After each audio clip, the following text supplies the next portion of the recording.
బడ్జెట్కు కేంద్ర కేబినెట్ ఆమోదం తెలిపింది. మరికొద్దిసేపట్లో బడ్జెట్ సెషన్ ప్రారంభం కాబోతోంది. 11 గంటలకు ఆర్థిక మంత్రి నిర్మలా సీతారామన్ బడ్జెట్ను ప్రవేశపెట్టబోతున్నారు. సుమారుగా 11 గంటల సమయంలో ఈ బడ్జెట్ను ప్రవేశపెట్టబోతున్నారు. 53 లక్షల కోట్లతో బడ్జెట్ ప్రవేశపెట్టబోతున్నట్టుగా అంచనా. ఆర్థిక సర్వే ఇచ్చినటువంటి సూచనలను అలాగే ఇతర అంశాలను పరిగణలోకి తీసుకుని ఈసారి బడ్జెట్ ఏ విధంగా ఉండబోతుందనే దాని మీద సర్వత్రా ఆసక్తి నెలకొని ఉంది. ప్రధానంగా ఆర్థిక నిపుణులు ఈ బడ్జెట్ వైపు ఆసక్తిగా గమనిస్తున్నటువంటి పరిస్థితి.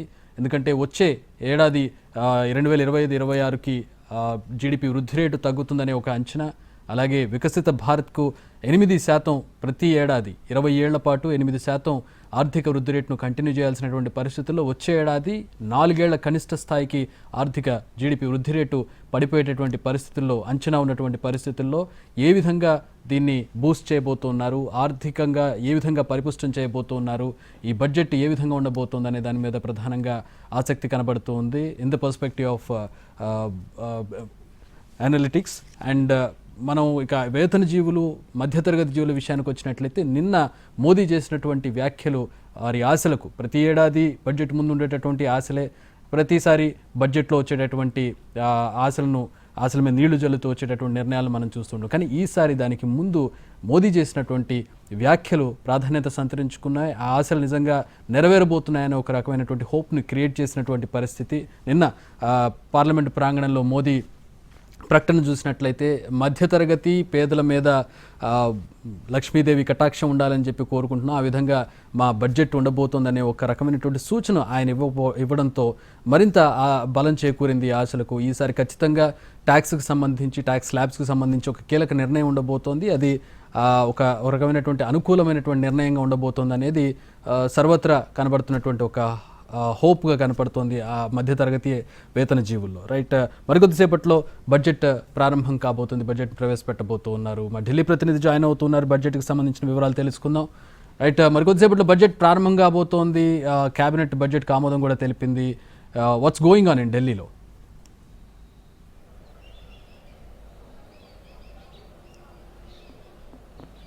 కేంద్ర ఆర్థిక మంత్రి నిర్మలా సీతారామన్ చరిత్రను సృష్టించబోతున్నారు. వరుసగా ఆమె 7 సార్లు ఇప్పటి వరకు, అంటే 2024 ఫిబ్రవరిలో తాత్కాలిక బడ్జెట్ తో సహా మొత్తం 7 సార్లు ఇప్పటి వరకు బడ్జెట్ ని ప్రవేశపెట్టారు. ఇప్పుడు 8వసారి వరుసగా ఆమె బడ్జెట్ ని ప్రవేశపెట్టబోతున్నారు. ప్రధానంగా ఇప్పటి వరకు ఉన్నటువంటి చరిత్రను చూసినట్లయితే మొరార్జీ దేశాయ్ దాదాపు 10 సార్లు బడ్జెట్ ని ప్రవేశపెట్టారు. అయితే ఆయన వరుసగా కాకపోయినా ఒక 6 సార్లు వరుసగా, ఆ తర్వాత కొంత గ్యాప్ వచ్చిన తర్వాత మరొక 4 సార్లు బడ్జెట్ ని ప్రవేశపెట్టారు. ఆయనదే రికార్డుగా ఉంది ఇప్పటి వరకు, హైయెస్ట్ రికార్డు. ఆ తర్వాత 9 సార్లు చిదంబరం ప్రవేశపెట్టారు, 8 సార్లు ప్రణబ్ ముఖర్జీ బడ్జెట్ ని ప్రవేశపెట్టారు. వీరంతా కూడా దఫదఫాలుగా, అంటే మధ్యలో గ్యాప్ వచ్చింది. అయితే ఆమె వరుసగా 8వసారి బడ్జెట్ ని ప్రవేశపెట్టనున్నది ఒక రికార్డు కాగా, మరొక రికార్డు కూడా ఆమె సృష్టించారు. 2020లో దాదాపు 2 గంటల 40 నిమిషాల పాటు తన బడ్జెట్ ప్రసంగాన్ని కొనసాగించారు. ప్రధానంగా ఇప్పుడు బడ్జెట్ లో 2025-26 బడ్జెట్ లో ఫిబ్రవరి 1వ తేదీన ఈ బడ్జెట్ ని ప్రవేశపెట్టనున్నది ఇటీవల కాలంలోనే దాన్ని ప్రారంభించారు. వాస్తవానికి ఫిబ్రవరి చివరి రోజున ఎప్పుడు కూడా ప్రవేశపెట్టబోతున్నారు. అంతకుముందు 1999 వరకు కూడా సాయంత్రం 5 గంటలకు బడ్జెట్ ని ప్రవేశపెట్టారు. అయితే దాన్ని యశ్వంత్ సిన్హా ఆర్థిక మంత్రిగా ఉన్నప్పుడు వాజ్పేయి ప్రభుత్వం హయాంలో దాన్ని 11 గంటలకు మార్చడం జరిగింది. ఇప్పుడు వరుసగా దాన్నే అనుసరిస్తూ రావడం జరిగింది. ప్రధానంగా ఫిబ్రవరి 1వ తేదీన బడ్జెట్ ని ప్రవేశపెట్టడానికి ప్రధాన కారణం ఈ ఆమోదాలు ఉంటాయి. బడ్జెట్ లో కేటాయింపులు ఇవన్నీ ఆమోదాలు జరిగి వాటిని పూర్తి స్థాయిలో బడ్జెట్ కేటాయింపుల యొక్క ఆమోదం పార్లమెంటు లభించాలంటే కొంత సమయం పడుతుంది.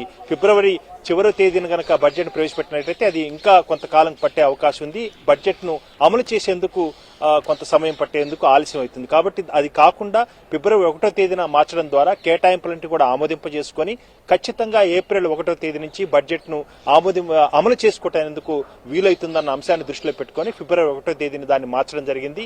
ఈ రకంగా బడ్జెట్ యొక్క పురాపరాలు ఈ రకంగా ఉండగా కేంద్ర ఆర్థిక మంత్రి నిర్మలా సీతారామన్ చాలా రికార్డు సృష్టించబోతున్నారు. భవిష్యత్తులో బహుశా ఆమె వరుసగా అనేక బడ్జెట్ ప్రవేశపెట్టే అవకాశం ఉంది. వచ్చే 4 ఏళ్లు కూడా ఆమె ఆర్థిక మంత్రిగా ఉన్నట్లయితే ఎవరు కూడా ఆమె రికార్డును తిరిగి అధిగమించేందుకు ఏమాత్రం కూడా అవకాశాలు ఉండకపోవచ్చని మాత్రం ఒక అంచనా ఉంది. ప్రధానంగా ఈ బడ్జెట్ లో కేంద్ర బడ్జెట్ లో మధ్యతరగతి ప్రజలు, సామాన్యులు, రైతులు, మహిళలకు ఒక పూర్తి స్థాయిలో ఊరట కలిగించే అంశాలు నిర్ణయాలు కొన్ని ఉంటాయి అన్న అంశాన్ని ఆర్థిక విశ్లేషకులు అంచనా వేస్తున్నారు. దాంతోపాటు నిరుద్యోగాన్ని పెద్ద సమస్యగా ఉన్నటువంటి దాదాపు 140 కోట్ల మంది జనాభా ఉన్నటువంటి భారతదేశంలో నిరుద్యోగ సమస్య లేకుండా ఉపాధి అవకాశాలు డైరెక్ట్గా అంటే ప్రత్యక్షంగా పరోక్షంగా ఉపాధి అవకాశాలు కల్పించేందుకు చిన్న చిన్న పరిశ్రమలు ఉత్పత్తి మ్యానుఫ్యాక్చరింగ్ యూనిట్స్ను కనుక ఎక్కువగా ప్రోత్సహించినట్లయితే ఆ మేరకు నిరుద్యోగ సమస్యను తీర్చవచ్చు అన్న ఒక ప్రభుత్వం ఆలోచన ఉంది. అదేవిధంగా ఆత్మనిర్భరు అదేవిధంగా ప్రధానంగా మేక్ ఇన్ ఇండియా అన్న కాన్సెప్ట్ ను దృష్టిలో పెట్టుకుని ఆ మేరకు ప్రోత్సాహకాలు ఇచ్చేందుకు కొంతమేరకు నిర్ణయాలు ఉండొచ్చు అని చెప్పి ఆర్థిక విశ్లేషకులు అంచనా వేస్తున్నారు. ప్రధానంగా ఇప్పటి వరకు నిరుద్యోగ సమస్యను పరిష్కరించేందుకు దాదాపు 14 రకాలైనటువంటి పరిశ్రమలకు ఒక జాబితాను రూపొందించి ఆయా పరిశ్రమలు నెలకొల్పిన వాళ్ళకి ప్రోత్సాహకాలు ఇవ్వటం, తద్వారా పెద్ద ఎత్తున ఉద్యోగాలను సృష్టించడం, అదేవిధంగా అది ప్రత్యక్షంగా పరోక్షంగా కూడా ఉంటాయి. అయితే ఈ జాబితాను కొంతమేరకు సవరించి కొన్ని కొత్త పరిశ్రమలు కూడా ఈ జాబితాలో చేర్చినట్టయితే కొంతమంది ఔత్సాహిక పరిశ్రమలకు పెట్టుబడి పెట్టి ఆ మేరకు పరిశ్రమలు నెలకొల్పేందుకు అవకాశం ఉంది. ఆ అవకాశాన్ని అందిపుచ్చుకోవాలని చెప్పి యువకులకు ఔత్సాహికులకు యువ పారిశ్రామికవేత్తలకు ఒక ప్రోత్సాహకాలు అందించేందుకు కొన్ని నిర్ణయాలు ఉండొచ్చని చెప్పి ఆర్థిక విశ్లేషకులు అంచనా వేస్తున్నారు. తద్వారా దాదాపు 50 లక్షల మేరకు ప్రత్యక్షంగా అదేవిధంగా లక్షలాది మందికి పరోక్షంగా ఉపాధి అవకాశాలు కల్పించేందుకు అవకాశాలు ఉంటాయి అని చెప్పి ఆర్థిక విశ్లేషకులు అంచనా వేస్తున్నారు. ఇదిలా ఉండగా మారుతున్న పరిస్థితుల క్రమంలో భాగంగా ట్రంప్ అమెరికాలో అధ్యక్షుడైన తర్వాత కొంతమంది విదేశీ పెట్టుబడిదారులు భారత స్టాక్ మార్కెట్లో పెట్టుబడి పెట్టారు. దాన్ని ఉపసంహరించుకొని తిరిగి అక్కడ ట్రంప్ కొన్ని ప్రోత్సాహకాలు ఇస్తారు. దాన్ని లాభాలు ఆర్జించేందుకు ఇక్కడ స్టాక్ మార్కెట్లో ఉన్నటువంటి వాటిని ఉపసంహరించుకొని అక్కడ పెట్టుబడులు పెట్టేందుకు అవకాశాలు ఉంది. ఆ మేరకు స్టాక్ మార్కెట్లు బలహీన పడిపోతున్నాయని చెప్పి కొంత మేరకు అంచనా ఉంది. దాన్ని దృష్టిలో పెట్టుకొని ట్రాన్సాక్షన్ ట్యాక్స్ ను సవరించి ఆ మేరకు పన్ను తగ్గించే అవకాశం ఉంది. ఎందుకంటే షేర్లు కొన్నా గానీ అమ్మినా గానీ దానిపై పన్ను ఉంటుంది. ఆ పన్నును మినహాయించేందుకు కొంత మేరకు ఉపశమనం కలిగించేందుకు అవకాశం ఉన్నట్టుగా అంచనా వేస్తున్నారు. దాంతోపాటు లాంగ్ టర్మ్ అదేవిధంగా క్యాపిటల్ గెయిన్స్ ట్యాక్స్ విషయంలో కూడా కొంత మేరకు ఉపశమనం కలిగించేందుకు కొంత మినహాయింపులు ఉంటాయని చెప్పి అంచనా వేస్తున్నారు. దీనివల్ల కూడా ఆర్థికమైనటువంటి అంశాల్లో కొంత మేరకు స్టాక్ మార్కెట్ బలోపేతం అయ్యేందుకు అవకాశం ఉందని చెప్పి అంచనా వేస్తున్నారు. ఈ రకంగా నిరుద్యోగ సమస్య అదేవిధంగా ఆర్థికంగా స్టాక్ మార్కెట్లు బలహీనపడిపోకుండా కొన్ని నిర్ణయాలతో పాటు ఇకపోతే పెద్ద ఎత్తున వ్యవసాయ రంగానికి మహిళలు సాధికారతకు సంబంధించి కూడా కొన్ని కీలక నిర్ణయాలు ఉంటాయని చెప్పి అంచనా వేస్తున్నారు. మరి ముఖ్యంగా పెద్ద ఎత్తున భారతదేశంలో ఉన్నటువంటి మధ్యతరగతి ప్రజలు అంటే ఆదాయ వర్గాలకు ఆదాయ పన్ను విషయంలో కొంతమేరకు ఇప్పటికీ స్లాబులు ఉన్నాయి. ఆ స్లాబులను సవరించి కొన్ని కొత్త స్లాబులను కూడా సృష్టించేందుకు అవకాశాలు అని చెప్పి అంచనా వేస్తున్నారు. దీనివల్ల ఆర్థిక వ్యవస్థ పరిపుష్టం చేసేందుకు అదేవిధంగా ఉపాధి అవకాశాలు కూడా ఎక్కువగా అవకాశం మధ్యతరగతి ప్రజలను సంతృప్తిపరిచేందుకు అవకాశం ఉండగా తెలుస్తుంది. Thanks for the updates.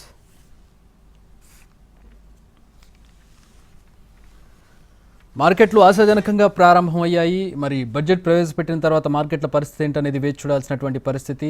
పార్లమెంటుకు ప్రముఖులు చేరుకుంటూ ఉన్నారు, మంత్రులందరూ కూడా చేరుకుంటూ ఉన్నారు. కేబినెట్ ఆమోదం పొందింది బడ్జెట్. మరికొద్దిసేపట్లో బడ్జెట్ ప్రవేశపెట్టబోతున్నారు. 11గా వస్తుంది షార్ప్గా.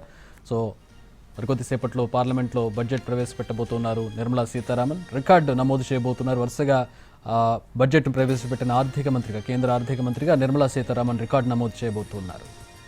గతంలో పలువురు ఆర్థిక శాఖ మంత్రులుగా ఎన్నోసార్లు ప్రవేశపెట్టినప్పటికీ కూడా వరుసగా బడ్జెట్ను ప్రవేశపెట్టినటువంటి ఆర్థిక మంత్రిగా నిర్మలా సీతారామన్ రికార్డు నమోదు చేయబోతున్నారు.